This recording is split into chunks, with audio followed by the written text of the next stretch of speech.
Hello, dear friends. Welcome to Inspiration for You with B. Kumina. I'd like to recite Philippians 1:21. For to me, to live is Christ, and to die is gain. Sa ganang akin, ang mabuhay ay si Kristo at ang mamatay ay isang gantimpala. Tano kanyak, ti panagbiag, iso ni Kristo, ket ti papatay ket maysa agun guna, living for Christ. I'd like to present to you four truths about living for Christ. Number one, the meaning of living for Christ. Number two, the purpose of living for Christ.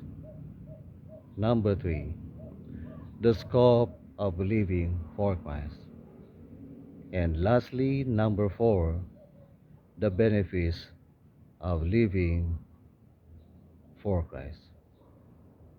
Kaibigan, nais kitang tanungin at nais kong sagutin mong aking tanong sa iyong sarili. Para kanino ka bumabangon? Para kanino ka gumigising? Salamat sa Nescafe Patalastas sapagkat dito ko kinuha ang aking tanong. Para kanino ka bumabangon? Para kanino ka gumigising? Minamahal na magulang, nanay o tatay. Minamahal na kapatid, ate, kuya o adik. Lola, lola, lolo, auntie, uncle. Manggagawa, kahit anong klase ng manggagawa. Janitor, sundalo, pulis, nurse, doctor, maestro, maestra, office worker, magsasaka, mangingisda, kahit anong klase ng manggagawa. Para kanino ka bumabangon, kaibigan? Mga pastor, pastora, church workers, para kanino kayo bumabangon? Government workers, para kanino kayo bumabangon? Bilang Kristiyano, para kanino tayo bumabangon? This is for God's glory. Ako po ay bumabangon para sa aking sarili. Bakit? Hindi ba ako makasarili kapag ganoon? Ako po ay bumabangon para sa aking sarili para asikasuhin ang aking sarili.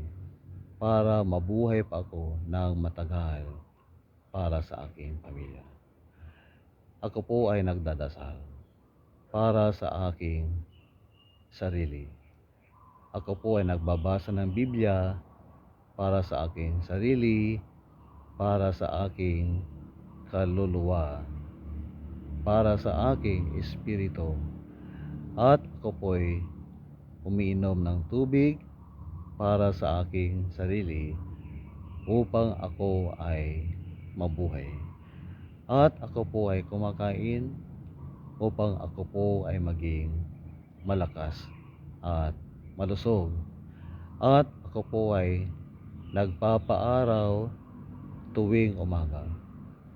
Mga alas 8:30, alas 9 hanggang 9:30 or 10 sapagkat ang sikat o sinag ng araw ay malaki ang naitutulong para sa aking kalusugan, kalakasan, kasiglahan at kaligayahan. Yun po mga kaibigan ang aking napansin na habang ako po ay nagpapaaral, ang aking katawan ay parang halamang yumayabong. Ako po ay nag-gloom o nag-blue bloom habang ako po ay nagpapaaral, araw-araw. Kaya kailangan ko pong gumising, kailangan ko pong bumangon para sa aking sarili upang ako po ay patuloy na mabuhay. Ako po ay bumabangon para sa aking sarili at sa aking pamilya. Aking pinagdadasal ang aking pamilya. Kaya ako po ay bumabangon araw-araw. I ask the Lord to bless my family. I release God's blessings according to God's will for my family.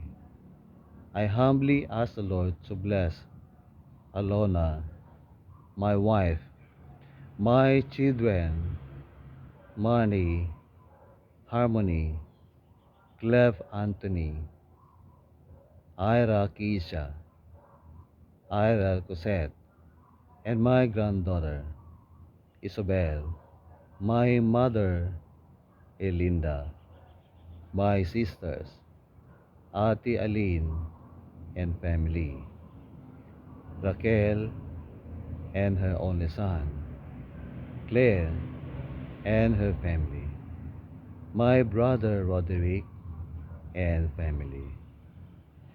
Ako po'y bumabangon para ipagdasal ang aking mga kamag-anak, mga kadugo, mga kaibigan.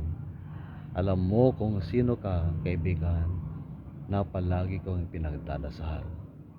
Ang aking mga kapitbahay, ang aming pastor and his family, at lahat ng aking adopted family members.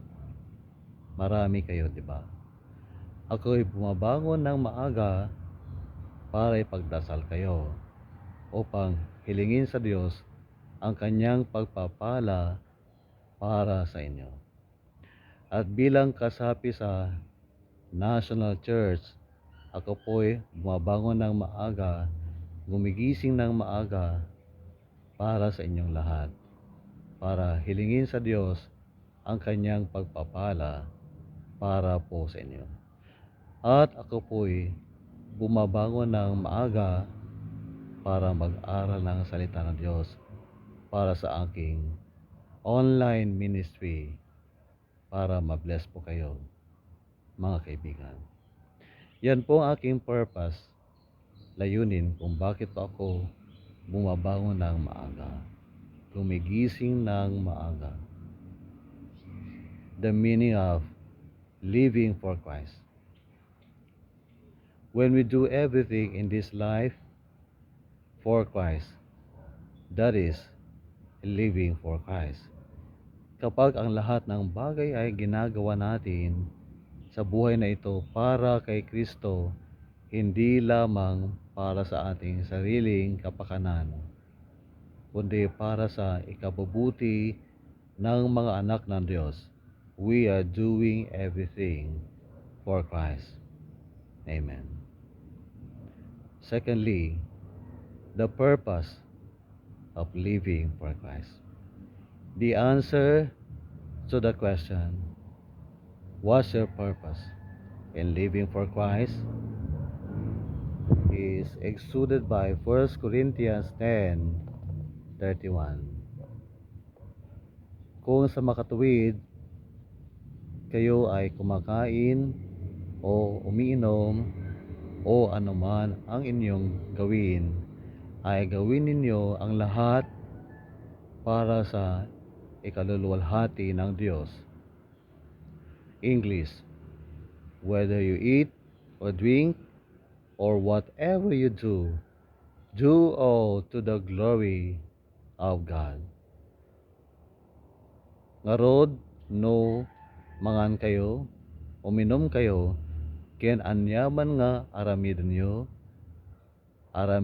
amin, nagpahitid dayaw ti Diyos. For God's glory, kaibigan, ang purpose ng buhay mo para kay Kristo. For God's glory. So when you think for God's glory. When you speak for God's glory. When you act, behave, nagpapakita ng attitude o asal. Do it for God's glory. In your actions, do them for God's glory. When you go to the field, when you go to the workplace, go to these places and work for God's glory. Nothing but God's glory, kaibigan. Your supreme purpose is to do all things for God's glory. Ngayon, pangatlong puntos. The scope of living for Christ. According to Matthew 5:13, we are the salt of the earth. Matthew 5:14, we are the light of the world. When we do our part in this world as Christians who will create positive influence by becoming salt of the earth and light of the world, we do everything for Christ. Concerning scope of living for Christ, saklaw ng pamumuhay para kay Kristo. Live for Christ in your family. Dapat bilang nanay, tatay, kapatid, anak. Gawin mo ang lahat para sa ikaluluwalhati ni Kristo. Live for Christ in your ministry. Gawin mo ang iyong ministry for Christ, hindi para magpasikat na ikaw ay magaling kumanta, magaling maggitara, magaling mag-play ng keyboard, at kahit anong uri ng musical instrument na kaya mong gawin. Ipakita na ikaw ay magaling mag-preach, mangaral. Ipakita na ikaw ay magaling magturo, teacher. Huwag, kaibigan, dapat ang focus mo ay purihin si Kristo sa lahat ng iyong gagawin. Live for Christ in your relationships. Relasyon mo sa iyong asawa dapat is for Christ. Relasyon mo sa iyong boyfriend o girlfriend dapat para kay Kristo. Relasyon mo para kay Kristo tungkol sa iyong kaibigan. Relasyon mo sa iyong katrabaho, kapitbahay, lahat ng taong nakapaligid sa iyo, ay gawin mo ang lahat para kay Kristo. Live for Christ again in your family, ministry, in the workplace, in the community, in your relationships, in your plans, in your activities, in doing your roles, your duties and responsibilities as a worker. Do everything for Christ. Lastly, the benefits of living for Christ. Mga benepisyo ng isang taong nabubuhay para kay Kristo. The answer is exuded by Psalm 84:11. God is a sun and shield. He bestows grace and honor. No good thing does He withhold from those that live righteously. So, kaibigan, if you live for Christ's glory, if you live for Christ, God will release His blessings on you. That's the good thing the verse is talking about. Blessings of promotion, health, strength, direction, good relationship, good harvest. Lahat ng mabubuting bagay na nais mo sa iyong buhay na kahit hindi mo hinihiling mula sa Diyos ay ibibigay ng Diyos sa buhay mo if you are living for Christ. Dahil nakikita ng Diyos ang buhay mo. Kapag nakita kanyang faithful sa Kanya, tapat sa Kanya, tapat sa paglilingkod sa Kanya, lahat ng nasa mo ayon sa Kanyang kalooban ay Kanyang ibibigay. Yan po ang sinasabing good thing in Psalm 84:11. No good thing does He withhold from those that live righteously.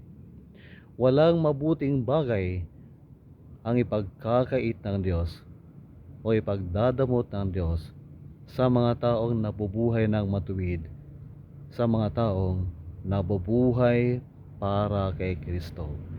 Yan po ang ibig sabihin ng bersikulo sa Psalm 84. Another, in James 1:12, God will give us the crown of life if we endure temptation, if we love God. In 2 Timothy chapter 4:8, we shall receive from the Lord crown of righteousness. If we are eager to wait for the second coming of Christ, and because we are eager to wait for the second coming of Christ, we live righteously, we live holy, and we live for Christ. Father in heaven, bless the viewers today. You know their hearts, Lord. I pray, help them, O God, to live for your glory. In the name of Jesus. Amen.